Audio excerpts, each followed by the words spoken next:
अगर वे अपनी सहमति देंगे तो हम उनको सुरक्षित स्थानों पर बसाने की व्यवस्था करेंगे। આસામની વાત કરીએ તો અહીં આકાશી આફતે રીતસર કહેર વર્તાવ્યો છે। આસામમાં ભારે વરસાદને કારણે અનેક ગામો જળમગ્ન બની ગયા છે। આસામની બ્રહ્મપુત્રા અને તેની સહાયક નદીઓમાં જળસ્તર વધી જવાથી સ્થિતિ કફોડી બની છે। હાલ આસામમાં 26 જિલ્લામાં પૂરથી પ્રભાવિત લોકોની સંખ્યા 17 લાખ થઈ ચૂકી છે, તો અહીં મૃત્યુનો આંકડો 92 સુધી પહોંચી ગયો છે। अभी यहाँ पे नहीं रुकने से सर कोई नाव लेके कुछ सामान ही निकाल लेगा घर में से। बहुत सामान छूट गया ना, हम लोग निकाल नहीं पाए हैं टाइम से, और एक घर में बहुत सामान रहता है ना सर, इसीलिए हम लोग यहाँ पे टेंट देके हैं जो अपना सामान सुरक्षित देख सकते हैं। बहुत सारे लोग हैं, बहुत सारे लोग हैं। सबकी का एक ही प्रॉब्लम है, खाने पीने का रिलीफ में कुछ सामान मिलता है हम लोग को, और रिलीफ से भी चल जाता है, और हम लोग खुद अपना खरीद के भी खाते हैं, वैसे ही करके चल रहे हैं। कोई गारंटी नहीं है सर। ये पानी जब उधर से भरेगा ना, ब्रह्मपुत्र का पानी भरेगा तो फिर इधर फ्लड हो जाएगा, फिर पानी बढ़ ही जाएगा, कमने का चांस नहीं है, ये आपका अगस्त तक जाएगा। તો બીજી તરફ આસામમાં પૂરને કારણે અનેક લોકો તેમના ઘરોમાં જ ફસાઈ ગયા છે। રસ્તાઓ પર પાણી એટલું છે કે એનડીઆરએફ તેમજ રેસ્ક્યુ ટીમ પણ હોડી મારફતે લોકો સુધી પહોંચી રહી છે। રેસ્ક્યુ ટીમ દ્વારા પૂરમાં ફસાયેલા લોકોનું રેસ્ક્યુ કરાઈ રહ્યું છે, તો અન્ય લોકોને જરૂરી રાહત સામગ્રી તેમજ ફૂડ પેકેટ પણ પહોંચાડવામાં આવી રહ્યા છે।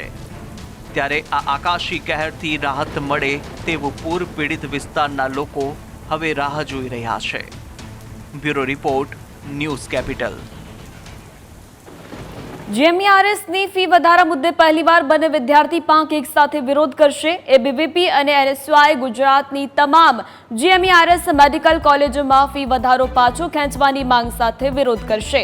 એનએસયુઆઈ એબીવીપીના કાર્યકરો વાલીઓ અને વિદ્યાર્થીઓને સાથે રાખીને હલ્લાબોલ અને વિરોધ પ્રદર્શન કરશે। ઉલ્લેખનીય છે કે છેલ્લા કેટલાક દિવસોથી રાજ્યભરની જેએમઆરએસ કોલેજોમાં ફી વધારાને લઈને વિરોધ ચાલી રહ્યો છે। કોંગ્રેસ નેતાઓ, એનએસયુઆઈ અને એબીવીપીના કાર્યકર્તાઓ વિરોધ પ્રદર્શન કરી રહ્યા છે અને તેમને ફી વધારો પાછો ખેંચવા માટે સીએમ ભૂપેન્દ્ર પટેલને રજૂઆત પણ કરી છે।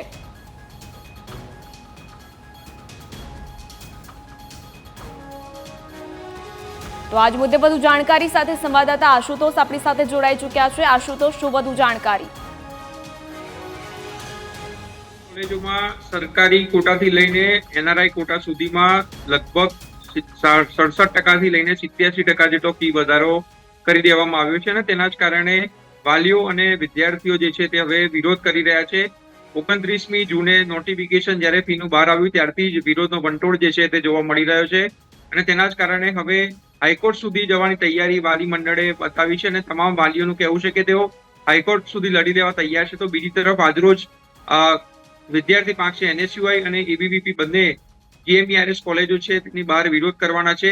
રાજ્યમાં 13 જેટલી જેએમઆરએસ ની કોલેજો આવેલી છે, તમામે તમામ કોલેજોની બહાર આ વિદ્યાર્થી પાંખ જે છે તે વિરોધ કરશે। 10 વાગે જે એબીવીપી વિરોધ કરશે, જ્યારે 12 વાગે એનએસયુઆઈ ના કાર્યકર્તાઓ મોટી સંખ્યામાં વાલીઓ સાથે વિરોધ નોંધાવવાના છે। એટલે સરકારને હવે ઘેરવાની તૈયારીઓ જે છે તે વિદ્યાર્થી પાંખે કરી દીધી છે, કારણ કે જે ફી વધારો કરવામાં આવ્યો છે તે ખૂબ જ અસહ્ય છે, અને કોઈ પણ વાલી માટે બજેટ ફોરવનાર ફી વધારો કહી શકાય, કારણ કે વાલીઓનું કહેવું છે કે 10% ફી વધારો જે છે તે માન્ય છે, પરંતુ જે રીતે વધારો કરવામાં આવ્યો છે, જે સરકારી કોટાની ફી 3,30,000 હતી જેની સીધી 5,50 કરી દેવામાં આવી છે।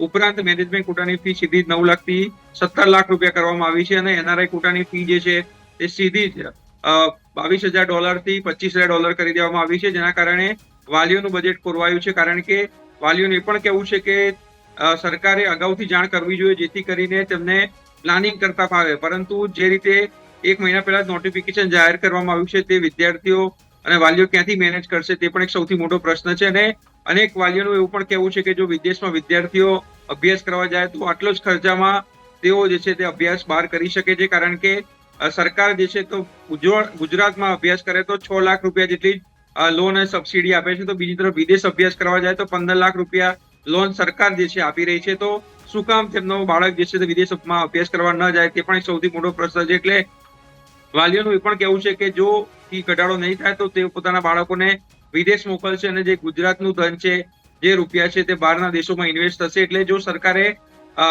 રૂપિયા જે છે તે ગુજરાતમાં અને ભારતમાં રાખવા હોય તો ફીમાં ઘટાડો જે છે તે કરવો જોઈએ.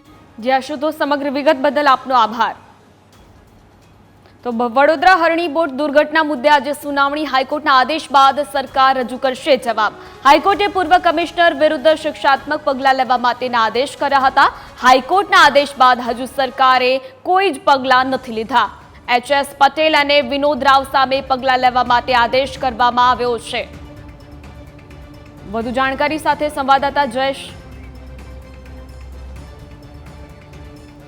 હાઈકોર્ટે પૂર્વ કમિશનર સામે પગલાં લેવા માટેના આદેશ જારી કર્યા છે. હાઈકોર્ટના આદેશ બાદ સરકારે કોઈ જ પગલાં નથી લીધા. તો અહીં HS પટેલ અને વિનોદ રાવ સામે પગલાં લેવા માટે આદેશ કરવામાં આવ્યો છે.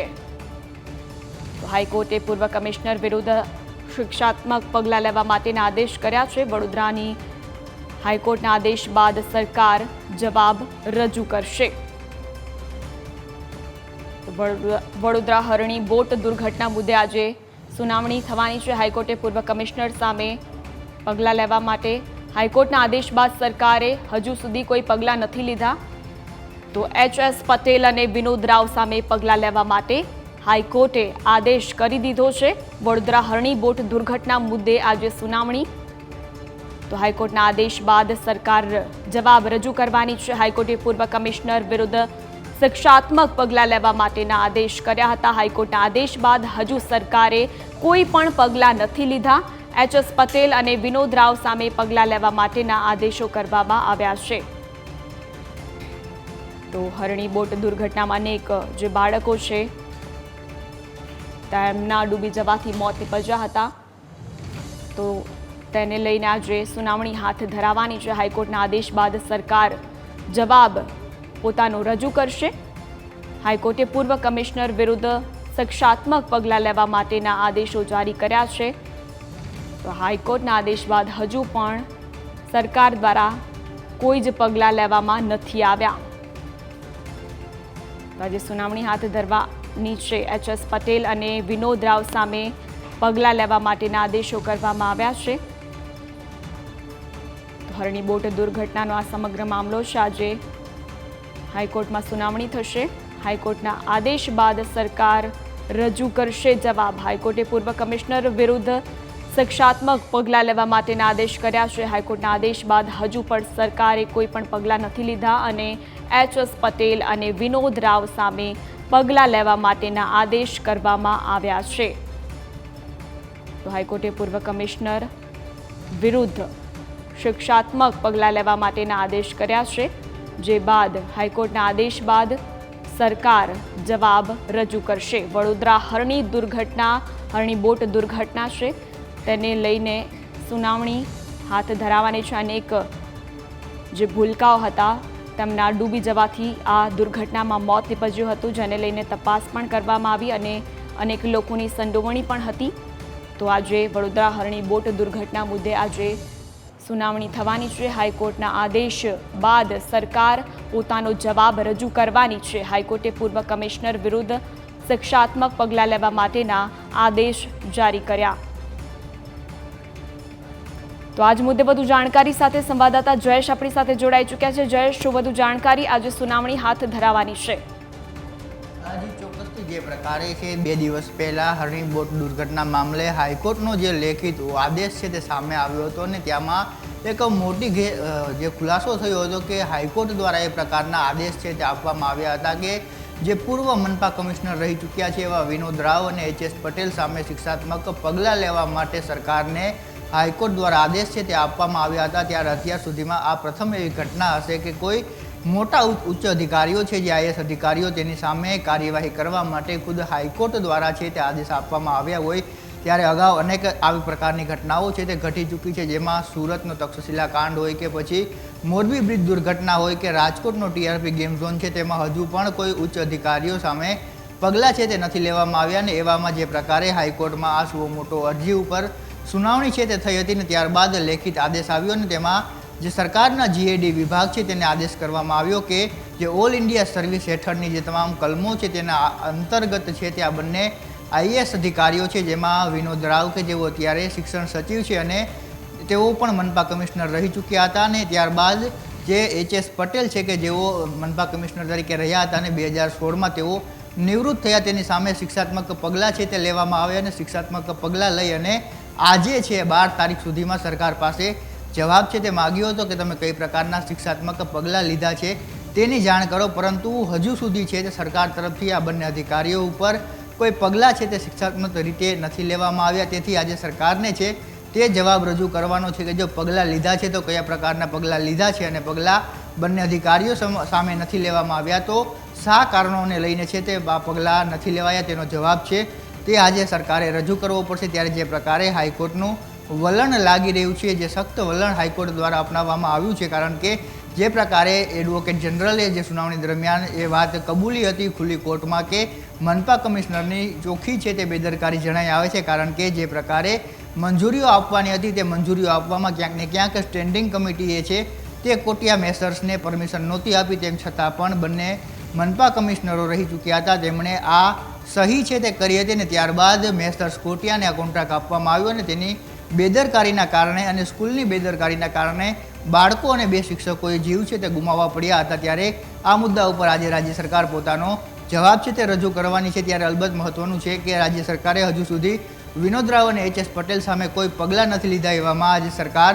શું જવાબ રજૂ કરશે હાઈકોર્ટમાં એ પણ જોવું રહ્યું. જી જય, સમગ્ર વિગત બદલ આપનો આભાર. તો સમાચારોમાં આગળ વધીએ તે પહેલા રોકાઈશું એક બ્રેક માટે.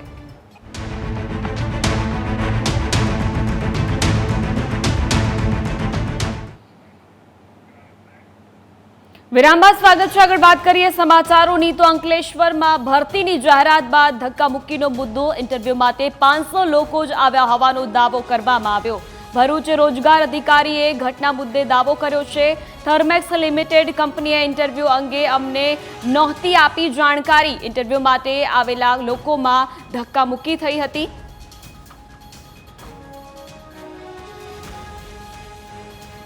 તો અહીં ધક્કામુક્કીનો આ સમગ્ર મામલો છે. ઇન્ટરવ્યૂ માટે આવેલા લોકોમાં ધક્કામુક્કી થઈ હતી. તો થર્મેક્સ લિમિટેડ કંપનીએ ઇન્ટરવ્યૂ અંગે કોઈ માહિતી નથી આપી તેવો દાવો કરવામાં આવી રહ્યો છે. તો ભરૂચ રોજગાર અધિકારીએ ઘટના મુદ્દે દાવો કર્યો છે.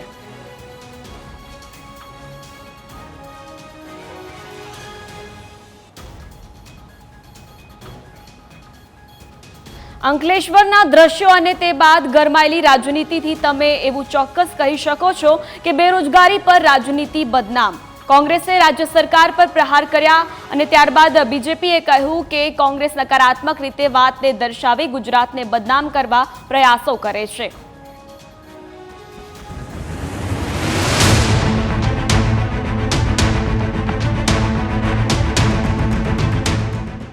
આ ભીડ છે મોંઘવારી સામે ટકી રહેવા માટે.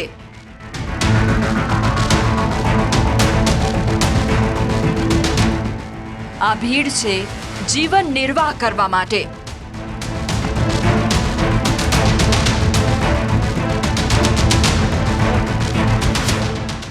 આ ભીડ છે ઘરનું ગુજરાન ચલાવવા માટે.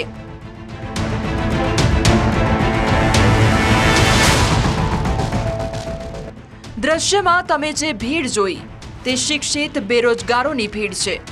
આ ભીડમાંથી કેટલાકના પિતાએ ખેતર ગીરવે મૂક્યું હશે, કેટલાકની માતાએ ઘરેણાં વેચ્યા હશે, તો કેટલાકના માતા પિતાએ સપના વાવ્યા હશે. પરંતુ તે આવી કેટલી ભીડમાં કચડાઈ રહ્યા છે. ભરૂચના અંકલેશ્વરમાં એક ખાનગી કંપનીએ હોટલમાં વોક ઇન ઇન્ટરવ્યુનું આયોજન કર્યું, જેમાં ઇન્ટરવ્યુ માટે યુવાનો મોટી સંખ્યામાં એકઠા થઈ ગયા હતા. ભીડ એટલી વધી ગઈ હતી કે તેને કાબૂમાં લેવું મુશ્કેલ બન્યું હતું.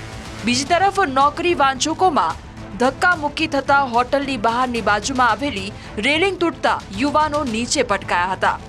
ત્યારે આ મામલે કોંગ્રેસના નેતા મનીષ દોશી અને વિદ્યાર્થી નેતા યુવરાજસિંહ જાડેજાની પ્રતિક્રિયા સામે આવી છે. અંકલેશ્વર આસપાસની કંપનીમાં ઉમટી પહેલા બેરોજગાર યુવાન ગુજરાતમાં ભાજપા સરકારની નીતિને નિયતમાં મોટા પાયે ખોટ, મોંઘા શિક્ષણ પછી રોજગારીનું સર્જન કરવામાં નિષ્ફળતાનો બેનમૂન નમૂનો છે.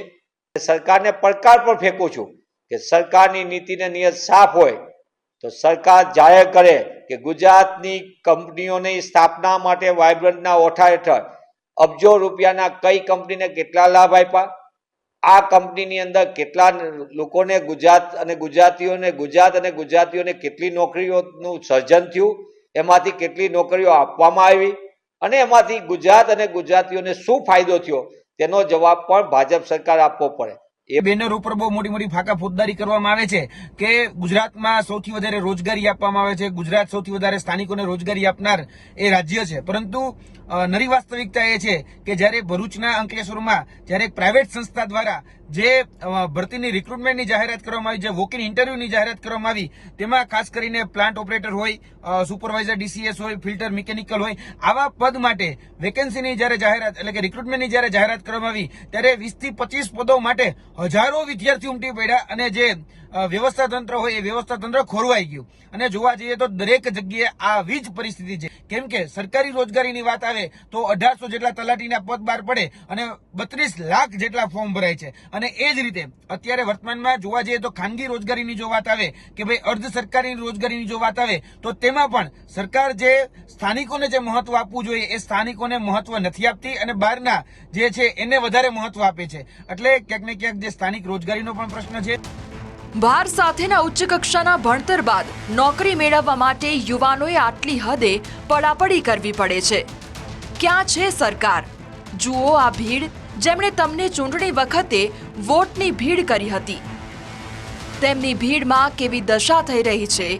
આ હાલત છે આપણા રાજ્યના યુવાધનની. શું તેમની સરકારને કોઈ જ દરકાર નથી?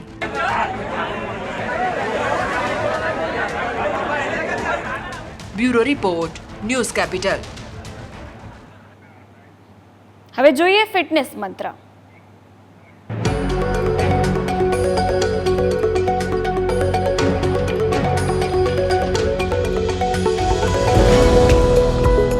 નમસ્કાર, તિરુપતિ પ્રેઝેન્ટ્સ ફિટનેસ મંત્રમાં આજે વાત કરીએ કે રેગ્યુલર 20 થી 30 મિનિટ અને 5 થી 7 કિલોમીટર ચાલવાથી તમને કેટલા ફાયદા થશે. દરરોજ આટલું ચાલવાથી તમે વજનને કંટ્રોલ કરી શકો છો. રેગ્યુલર ચાલવાથી કેન્સર જેવી બીમારીઓથી પણ બચી શકાય છે. જો કોઈને કીમોથેરાપીની ટ્રીટમેન્ટ ચાલતી હોય તો નિયમિત ચાલવાથી કીમોથેરાપીને કારણે થતી આડઅસરોનું પ્રમાણ પણ ઘટાડી શકાય છે. દરરોજ ચાલવાથી તમારી બોડીમાંથી વધારાનું ફેટ દૂર થાય છે અને જેના કારણે હાર્ટ ડિઝીઝ અને સ્ટ્રોકનું રિસ્ક પણ ઘટે છે. રેગ્યુલર ચાલવાથી બ્લડમાં શુગર લેવલ કાબૂમાં રહે છે અને મોટી ઉંમરે થતી અલ્ઝાઇમર જેવી બીમારીઓથી પણ બચી શકાય છે. જમ્યા પછી ઓછામાં ઓછું 100 ડગલા જેટલું ચાલવું જોઈએ. તેથી પેટને લગતી બીમારીઓથી બચી શકાય છે. જો તમે સ્ટ્રેસ ઘટાડવા અને ડિપ્રેશનને દૂર કરવા માંગતા હોવ તો પણ રેગ્યુલર વોકિંગ કરવું જોઈએ.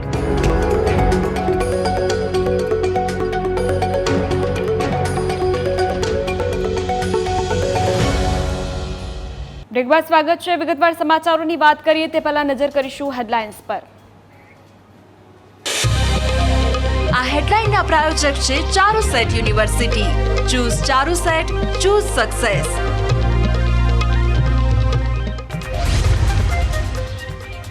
આજે દક્ષિણ ગુજરાત માટે વરસાદનું યલો એલર્ટ. સુરત, તાપી, નવસારી, વલસાડ અને ડાંગમાં ભારે વરસાદની આગાહી. સૌરાષ્ટ્રમાં પણ મેઘરાજાની જોવા મળી શકે તોફાની બેટિંગ. હાઈકોર્ટના આદેશ બાદ હરણી બોટ દુર્ઘટના અંગે સરકાર રજૂ કરશે જવાબ. HS પટેલ અને વિનોદ રાવ સામે શું કાર્યવાહી કરી તેનો સરકાર રજૂ કરશે જવાબ. અંકલેશ્વરના વિડીયો મુદ્દે બીજેપી કોંગ્રેસ આમને સામને. કોંગ્રેસે વાતને નકારાત્મક રીતે દર્શાવી હોવાનો બીજેપીનો આરોપ. તો ઇન્ટરવ્યુ માટે 500 લોકો જ આવ્યાનો ભરૂચ રોજગાર અધિકારીનો દાવો. ઉત્તરાખંડમાં માર્ચ મહિનામાં લાગુ થયેલા યુનિફોર્મ સિવિલ કોડનો આજે જાહેર કરાશે રિપોર્ટ. રિપોર્ટના 400 પેજને ઉત્તરાખંડ સરકાર કરશે સાર્વજનિક.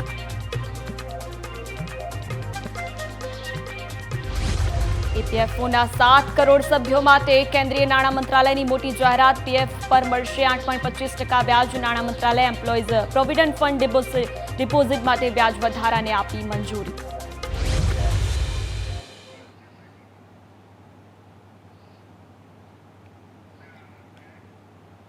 તો વિગતવાર સમાચારોની વાત કરીએ તો ઉત્તરાખંડમાં UCC રિપોર્ટ આજે જાહેર કરાશે. ફેબ્રુઆરીમાં વિધાનસભામાં UCC પસાર કરાયો હતો. માર્ચમાં યુનિફોર્મ સિવિલ કોડ લાગુ કરાયો હતો. રિપોર્ટના 400 પેજને ઉત્તરાખંડ સરકાર સાર્વજનિક કરશે. અહીં સૌથી મોટો પ્રશ્ન વસ્તી નિયંત્રણનો હતો.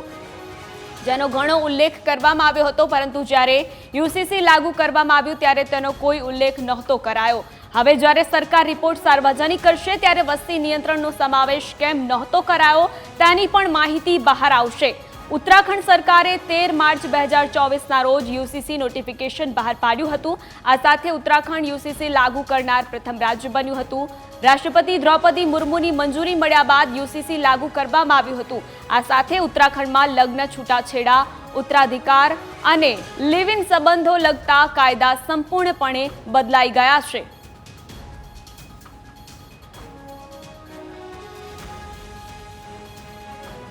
તો યુસીસીમાં શું જોગવાઈ છે? દીકરીઓના લગ્ન માટેની ઉંમર 21 વર્ષની હોવી જોઈએ. સાથે લગ્નની નોંધણી ફરજિયાત હોવી જોઈએ. આ તમામ જોગવાઈઓ યુસીસીમાં કરવામાં આવી છે. છૂટાછેડા બાબતે પત્ની અને પતિને સમાન હક આપવામાં આવ્યો છે. આ તમામ પ્રકારની જે જોગવાઈઓ છે તે કરવામાં આવી છે. એકથી વધુ લગ્ન પર પ્રતિબંધ છે. એકથી વધુ લગ્ન પર પ્રતિબંધ યુસીસીમાં કરવામાં આવ્યું છે. અને વારસાઈ મિલકતમાં દીકરા દીકરીને સમાન હક આપવામાં આવશે.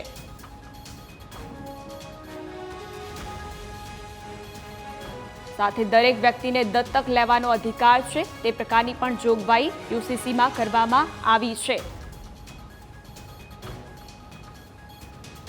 હલાલાને ઇદ્દત પર પ્રતિબંધ મૂકવામાં આવ્યો છે.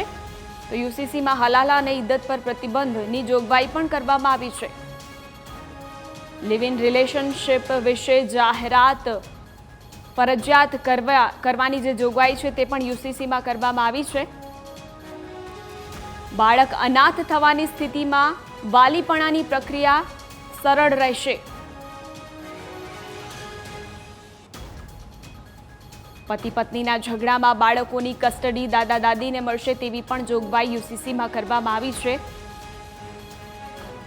દેશમાં તમામ ધર્મો અને સમુદાયો માટે સમાન કાયદો છે. તો શું છે યુનિફોર્મ સિવિલ કોડ તેની વાત કરી રહ્યા છીએ. જે કાયદો હિન્દુ ધર્મ માટે હશે તે જ અન્ય ધર્મ માટે પણ લાગુ થશે. ત્યારબાદ લગ્ન, છૂટાછેડા, દત્તક અને મિલકતમાં બધા માટે એક નિયમ લાગુ કરવામાં આવશે. વ્યક્તિની જાતિ, ધર્મ કે પરંપરાના આધારે કોઈ જ છૂટછાટ નહીં મળે. આ છે યુનિફોર્મ સિવિલ કોડ. આ તમામ નિયમો છૂટાછેડા આપ્યા વગર બીજા લગ્ન નહીં કરી શકાય. આ તમામ પ્રકારની જોગવાઈ યુનિફોર્મ સિવિલ કોડમાં કરવામાં આવી છે. શરિયત મુજબ મિલકતના ભાગ પણ નહીં પડે.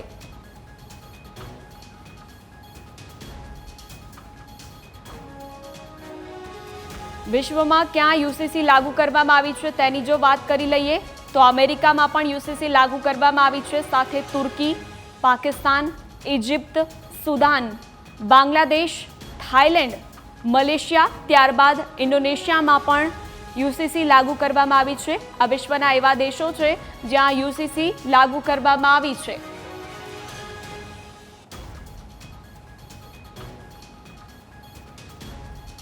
સુરત મહાનગરપાલિકાના વિપક્ષ નેતાએ બીજેપીના 2 કોર્પોરેટર સામે કોર્ટમાં ફરિયાદ કરી. વિપક્ષ નેતા પાયલ સાકરિયા દ્વારા બદનક્ષીનો દાવો કરાયો. આપમાંથી બીજેપીમાં ગયેલા કોર્પોરેટર અશોક ધામી અને કનુ ગેડિયાનું ફરિયાદ દાખલ કરવામાં આવી. તો સામાન્ય સભા દરમિયાન વિપક્ષ નેતા પર ભ્રષ્ટાચારના આક્ષેપો પણ કરાયા હતા. આ ઉપરાંત સામાન્ય સભાના બીજા દિવસે પણ ખોટા આક્ષેપો કરવામાં આવ્યા હતા. આ બાબતે વિપક્ષ નેતા પાયલ સાકરિયા એડવોકેટ કિરીટ પાનવાલા મારફતે કોર્ટમાં બદનક્ષીનો દાવો કર્યો. આમ આદમી પાર્ટીમાંથી ચૂંટાયેલા અને ભારતીય જનતા પાર્ટીમાં ગયેલા એટલે કે પક્ષ પલટુ કોર્પોરેટર શ્રી એવા કેકેભાઈ ધામી એટલે કે અશોકભાઈ ધામી દ્વારા ખોટા આક્ષેપો મારા ઉપર લગાડવામાં આવ્યા અને એ બદનક્ષી બદલ અને બીજા દિવસે માનનીય કોર્પોરેટર શ્રી એટલે કે પક્ષ પલટુ એવા ભાઈ કનુભાઈ ગેડિયા દ્વારા પણ ખોટા આક્ષેપો મીડિયા સમક્ષ આવીને ખોટા આક્ષેપો લગાડવામાં આવ્યા કે પૈસા આમની માંગણી કરી અને પૈસા આપેલા અને પાછા આપી દેવા પડ્યા વગેરે વગેરે. તો આ બાબતે મીડિયામાં અમે આવીને ખુલાસો પણ આપેલો કે આવા પાયા વિહોણા આક્ષેપો છે અને જો ખરેખર એમની પાસે કોઈ પુરાવા હોય તો મીડિયા સમક્ષ આવીને એમને રજૂ કરવા જોઈએ, લોકોને બતાવવા જોઈએ. પરંતુ પાયા વિહોણા ખોટી વાત અને માનને અને પ્રતિષ્ઠાને કઈ રીતના હાનિ પહોંચાડી શકાય એના માટેના જે ખોટા આક્ષેપો હતા, આ બાબતે અમે કોર્ટનો સહારો લીધો છે, ન્યાયનો સહારો લીધો છે. છેલ્લે અમે કલમ 500 મુજબની બદનક્ષીની ફરિયાદ અમારા જે એડવોકેટ છે કિરીટભાઈ પાનવાલા થકી અને અજયભાઈ વેલાવાલા થકી સુરતની જ્યુડિશિયલ મેજિસ્ટ્રેટ ફર્સ્ટ ક્લાસની 3જી કોર્ટની અંદર ફરિયાદ દાખલ કરેલ છે. સમાચારોમાં આગળ વધીએ તે પહેલા લઈશું એક બ્રેક બાદ સ્વાગત છે. આગળ વાત કરીએ સમાચારોની તો જામનગરના આહિર પરિવારના સામૂહિક આપઘાતમાં મોટો ખુલાસો થયો છે. વિશાલ જાડેજા અને વિશાલ પ્રાગડા સામે ફરિયાદ નોંધાઈ છે. 20 લાખ કઢાવવા આરોપીઓ દ્વારા દબાણ કરવામાં આવતું હતું. વિશાલ પ્રાગડા પાસેથી મૃતકને 5.53 લાખ લેવાના હતા. વિશાલે રૂપિયા ન આપતા પરિવાર આપઘાત કરવા માટે મજબૂર બન્યો. સામૂહિક આપઘાતની તપાસ માટે એસઆઈટીની પણ રચના કરવામાં આવી છે. પુરાવા એકત્ર કરવા સાયબર સેલની પણ મદદ લેવામાં આવી રહી છે. 2 શખ્સ સામે ગુનો નોંધી પોલીસે તપાસ શરૂ કરી. સમગ્ર કેસની વાત કરીએ તો મૃતક પરિવારે વિશાલ જાડેજા પાસેથી રૂપિયા વ્યાજે લીધા હતા, જેમાં આરોપી વિશાલ જાડેજા 20 લાખ રૂપિયા કઢાવવા માટે મૃતક પર દબાણ કરતો હતો. રૂપિયા કઢાવવા માટે લખાણ પણ લખાવ્યું હતું. તો બીજી તરફ અન્ય આરોપી વિશાલ પ્રાગડા મૃતક પાસેથી રૂપિયા લીધા હતા. મૃતકે વિશાલ પ્રાગડા પાસેથી 5.53 લાખ રૂપિયા લેવાના હતા, પરંતુ વિશાલ પ્રાગડા રૂપિયા આપતો ન હતો, જેથી એક તરફ રૂપિયા ભરવાનું ટેન્શન અને બીજી તરફ પોતાના જ રૂપિયા પરત લેવાની મૃતકને સતત ચિંતા હતી, જેમાં આખરે તેમણે મોતને વહાલું કર્યું છે. તો આજ મુદ્દે વધુ જાણકારી સાથે સંવાદદાતા મનોજ આપણી સાથે જોડાયા છે. મનોજ, શું વધુ વિગત? જી સોનલ, જામનગર જે સમગ્ર હાલાર પંથકમાં જે આ સામૂહિક આપઘાતનો કેસ છે તેને અરેરાટી મચાવી હતી. કાલે પોલીસ દ્વારા નવી તપાસ થતા નવો ખુલાસો થયો છે. વિશાલ જાડેજા અને વિશાલ પ્રાંગડા વિરુદ્ધ પોલીસ ફરિયાદ થઈ અને એમની કાલે તાત્કાલિક ધરપકડ પણ કરી લેવામાં આવી છે. વિશાલ જાડેજા 20 લાખ રૂપિયા કઢાવવા માટે લખાણ પણ લખાવ્યું હતું અને જે આ મૃતક છે એના અને એના પરિવારના જે ફોન જપ્ત થયા એમાં પણ એમના ધમકી ભર્યા હોય એવા વિડીયો અને ઓડિયો સામે આવેલા છે. પોલીસ દ્વારા આ બાબત સાયબર ક્રાઇમની પણ લેવામાં આવી છે મદદ અને એસઆઈટીની પણ રચના કરવામાં આવી છે. અને બાજુમાં બીજા જ વિશાલ પ્રાગડા જે બીજો આરોપી છે એની પાસે 4 મહિનાથી છેલ્લા 5,53,000 લેવાના હતા, પણ એ પણ આપતા નહોતા. એક બાજુ આ બીસ, એક બાજુ આ બીસ, એટલે આમનાથી કંટાળી એને આ અંતિમ પગલું ભર્યું હોય એવું એમના ભાઈએ પોલીસ ફરિયાદમાં જાહેર કરેલું છે. જી મનોજ, આભાર આપનો માહિતી બદલ. રાજકોટમાં 17 વર્ષીય યુવકના હાર્ટ એટેકથી મોત મામલે ચોંકાવનારો વળાંક આવ્યો છે, જેમાં પોલીસની ભૂમિકા પર અનેક સવાલો ઉઠી રહ્યા છે.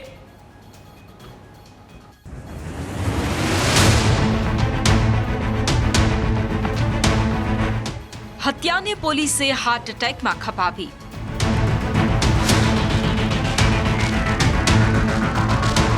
સીસીટીવીએ ખોલ્યું મોતનું રહસ્ય.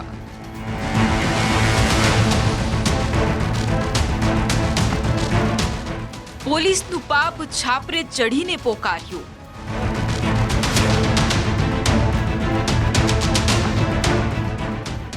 એક મે 2024 રાજકોટની નવાગામની ઘટના. હર્ષલ ગોરી નામના 17 વર્ષીય યુવકનું હાર્ટ એટેકથી મોત નિપજ્યાના સમાચાર આવ્યા, જેને લઈ રાજકોટ સહિત સમાચાર પત્રો અને મીડિયામાં ખાસી ચર્ચા જગાવી. પરંતુ આ યુવકનું હાર્ટ એટેકથી મોત નથી નિપજ્યું, તેની હત્યા કરવામાં આવી છે અને આ ઘટનામાં વિલન બની છે પોલીસ. શા માટે અમે આવું બોલી રહ્યા છે? સાંભળો એકના એક દીકરાને ગુમાવનાર માતાની વેદના. પેનરાઇટમાં તો ઓલો છોકરો કંઈક એવું વસ્તુથી ઘા કરે છે કે મારો છોકરો ત્યાં ને ત્યાં પડી જાય છે ને એના પ્રાણ નીકળી જાય છે ને આ લોકો બધા એમ કે પાણી પીતા પીતા છોકરાને એટેક આવી ગયું. પાણી ક્યાં પીતો જ નથી સાહેબ. આટલું ખોટું બોલ્યા મેં કીધું તમે. જુઓ આ સીસીટીવી ફૂટેજ. એક ગોડાઉનની અંદર ગોરી પરિવારના એકના એક 17 વર્ષના પુત્રને સામે બેઠેલા હત્યારા ઈસમે બોથડ પદાર્થનો જોરદાર ઘા ઝીક્યો અને જેવો યુવક બહાર જાય છે ત્યાં 4 જ સેકન્ડમાં તે ઢળી પડે છે અને તેનું મોત નીપજે છે. પરંતુ પોલીસે યુવકનો અડધો જ વિડીયો પરિવારને બતાવ્યો. જે તે વખતે પોસ્ટમોર્ટમ કરનાર ડોક્ટરે રિપોર્ટમાં જણાવ્યું હતું કે હર્ષલ ગૌરીનું મૃત્યુ બ્રેન હેમરેજના કારણે કાર્ડિયાક ફેલ્યોરથી થયું છે. આ બધી બાબતો ગૌરી પરિવારે કુવાડવા રોડ પોલીસ અને રાજકોટના પોલીસ કમિશનરને લેખિતમાં આપી હતી. જો કે પોલીસને આ બાબતે અગાઉથી જાણ હતી, છતાં પણ પોલીસે પૂર્વયોજિત કાવતરું રચી હત્યાને હાર્ટ એટેકમાં ખપાવી દીધી.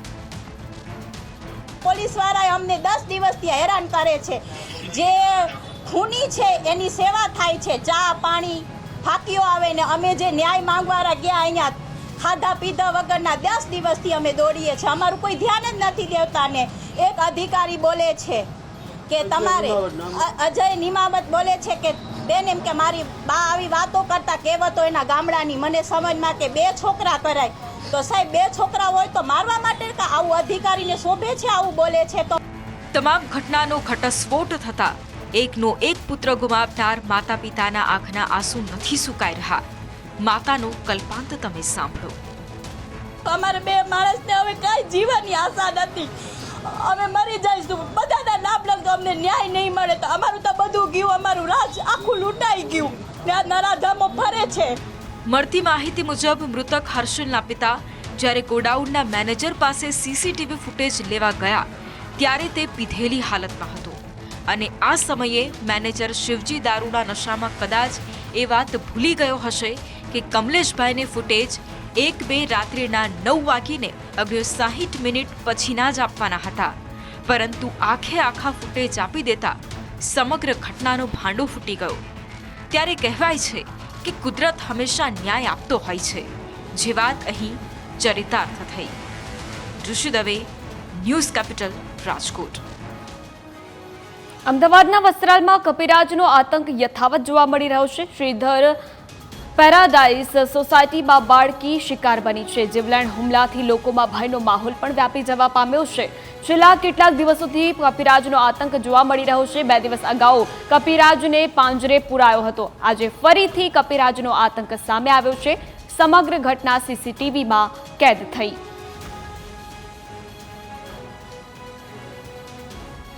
તો દ્રશ્યો જોઈ શકો છો જે પ્રકારે હુમલો કરવામાં આવ્યો છે. શ્રીધર સોસાયટી છે ત્યાંનો આ બનાવ છે, જ્યાં કપિરાજનો આતંક હજુ પણ યથાવત જોવા મળી રહ્યો છે. એક દ્રશ્યો છે, આજના દ્રશ્યો છે, જેમાં કપિરાજ એક યુવતી પર હુમલો કરતો જોવા મળી રહ્યો છે અને એક દ્રશ્યો છે મંગળવારના, જ્યાં કપિરાજે હુમલો કર્યો છે અને લોકોમાં પણ અફરાતફરીનો માહોલ જોવા મળી રહ્યો છે. તો અવારનવાર આ પ્રકારનો આતંક કપિરાજનો જોવા મળતો હોય છે, ત્યારે કોઈ પણ પગલાં તંત્ર દ્વારા નથી ભરવામાં આવતા.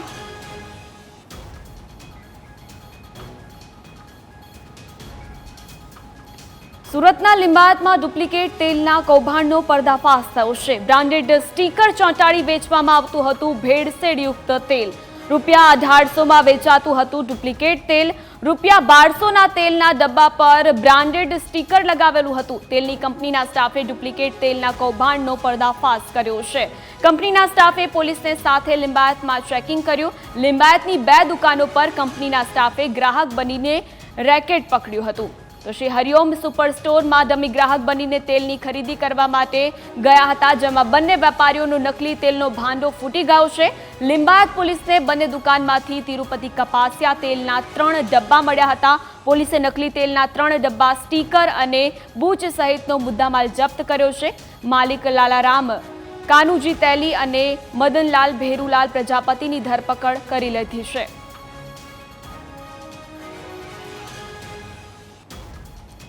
હવે અમે તમને એ પણ જણાવી દઈએ કે નકલી તેલ અને અસલી તેલનું કઈ રીતે ઓળખવું. તો FSSAIને તેલની ક્વોલિટી ચેક કરવાની 2 રીતો અગાઉ પણ શેર કરી હતી. પાણી અને કોન્સન્ટ્રેટેડ હાઇડ્રોક્લોરિક એસિડની મદદથી ચકાસી શકો છો. ખાદ્ય તેલની ગુણવત્તા. માખણ દ્વારા પણ તેલની ગુણવત્તા કેવી રીતે જાણી શકાય છે? કોઈ પણ વ્યક્તિ ફક્ત 2 મિનિટમાં તેલની ગુણવત્તાનો તપાસ કરી શકે છે અને ભેળસેળવાળું તેલ ખાવાથી તમે બચી શકો છો.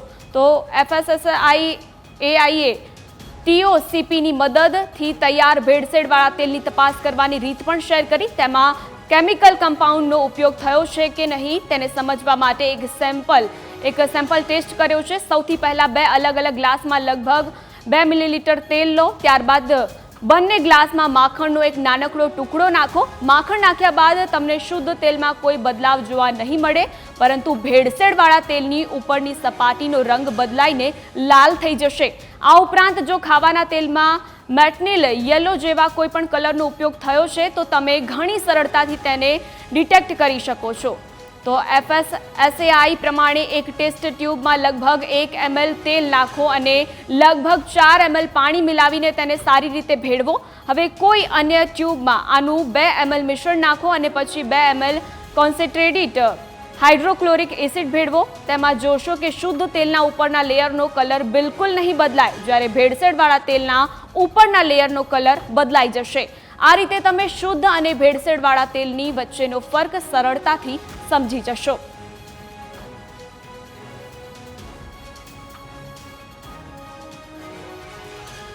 Is your oil adulterated with triorthocrucial phosphate? Let's do a simple test. Take 2 ml of oil in a container, then add a little amount of yellow butter to it.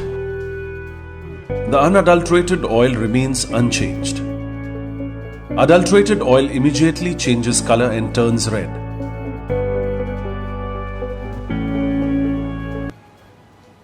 સમાચારોમાં આગળ વધીએ તે પહેલા લઈશું એક બ્રેક બાદ સ્વાગત છે. આગળ વાત કરીએ સમાચારોની તો વડોદરા શહેરમાં કોલેરાના કેસની આશંકાના પગલે પાલિકાનું ફૂડ વિભાગ એક્શનમાં આવ્યું છે.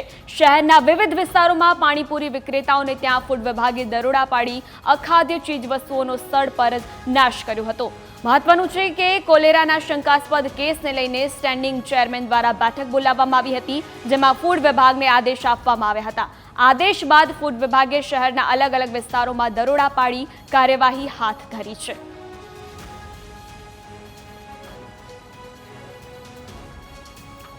આ સાથે ગિફ્ટ સિટીમાં પાણીજન્ય રોગોના કેસોમાં વધારો થઈ રહ્યો છે. ગાંધીનગરમાં ગઈકાલે 3 ડેન્ગ્યુના અને 1 ચિકનગુનિયાનો કેસ સામે આવ્યો હતો, જેને લઈને ડભોડાની આરોગ્ય ટીમ દ્વારા સર્વે કરવામાં આવ્યો. આરોગ્યની ટીમના સર્વેમાં વધુ 5 કેસ તાવના મળી આવ્યા છે. તમામના સેમ્પલ લઈને રિપોર્ટ અર્થે મોકલવામાં આવ્યા. મચ્છર નિકાલ માટે ફોગિંગ કામગીરી પણ હાથ ધરવામાં આવી છે. વરસાદના કારણે ભરાતા પાણીને દૂર કરવા માટે પણ નોટિસ આપવામાં આવી.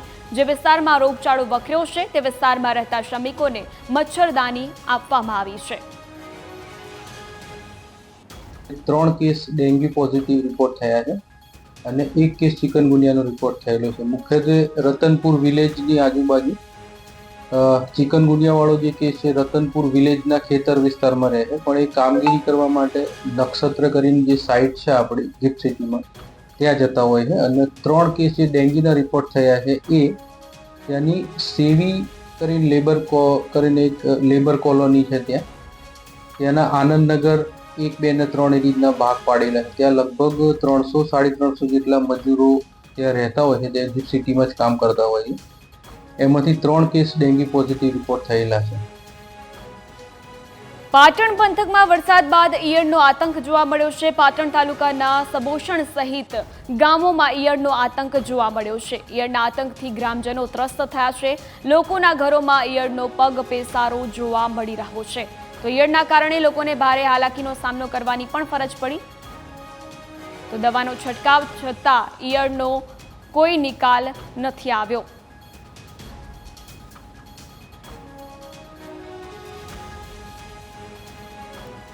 ગાંધીનગરની JNLUમાં ઓફલાઈન શૈક્ષણિક કાર્ય બંધ કરવામાં આવ્યું.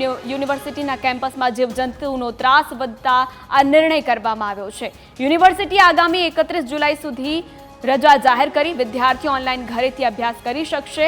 યુનિવર્સિટી તંત્ર કેમ્પસમાં ફોગિંગ માટે GMC અને AMCના હેલ્થ વિભાગની મદદ લીધી છે.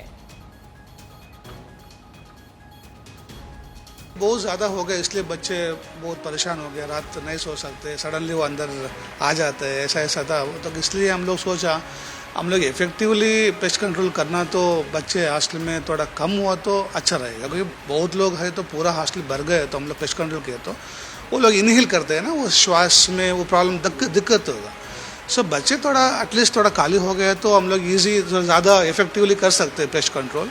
और ये पूरा वेदर की वजह से पूरा आया है, ऐसा एक्सपर्ट्स में बहुत लोग एक्सपर्ट्स को कांटेक्ट किया, वो लोग बोला बारिश ज़्यादा आ गए तो पूरा खत्म हो जाता है। उनको हॉस्टल में वो आराम से हॉस्टल में बैठ के ही क्लास सुन सकते हैं। वो कहा कौन कौन बाहर लोग चला गया वो लोग घर पे बैठ के क्लासेस सुन सकते हैं। कभी भी ये छुट्टी नहीं है, ये ऑनलाइन क्लासेस ही है। हम लोग फैकल्टीज को भी क्लासेस हर रोज पढ़ाना पड़ेगा और एडमिन स्टाफ भी हर रोज जाना पड़ेगा, छुट्टी नहीं है। ये ऑनलाइन क्लासेस इंट्रोड्यूस किया टेम्परवरीली, हम लोग मॉनिटर करेंगे 1 दिन 2 दिन 4 दिन 5 दिन। हम लोग सिम्टम्स ऐसा हमको कॉन्फिडेंस आ गया वो को ये जा रहे हैं, कुछ प्रॉब्लम नहीं होगा, इमीडिएटली उनको हम लोग नोटिस भेजेंगे फिजिकल क्लासेस चालू करने का। ગીર સોમનાથ જિલ્લા કલેક્ટર દિગ્વિજયસિંહ જાડેજાએ કોડીનાર નગરની મુલાકાત લઈ શહેરની સમસ્યા જાણી હતી। કોડીનારમાં ખાસ કરીને ટ્રાફિકની સમસ્યા વિશેષ છે, ત્યારે સંબંધિત વિભાગના અધિકારીને આ સમસ્યા તાત્કાલિક હલ કરવા માટે સૂચના આપી હતી, તેમજ સામૂહિક આરોગ્ય કેન્દ્રના વર્ષો જૂના મકાનો તોડી પાડવા માટે સૂચનો કર્યા છે। જિલ્લા કલેક્ટર કોડીનારે મુલાકાત લીધી, ટ્રાફિકની સમસ્યાને લઈને તેઓ દ્વારા સૂચના પણ આપવામાં આવી છે। સામૂહિક આરોગ્ય કેન્દ્રને લઈને તેઓ દ્વારા ટકોર કરવામાં આવી છે। જિલ્લા કલેક્ટરે કોડીનારની મુલાકાત લીધી છે અને ટકોર પણ કરવામાં આવી, ટ્રાફિકની સમસ્યાને લઈને સૂચનો પણ કર્યા છે।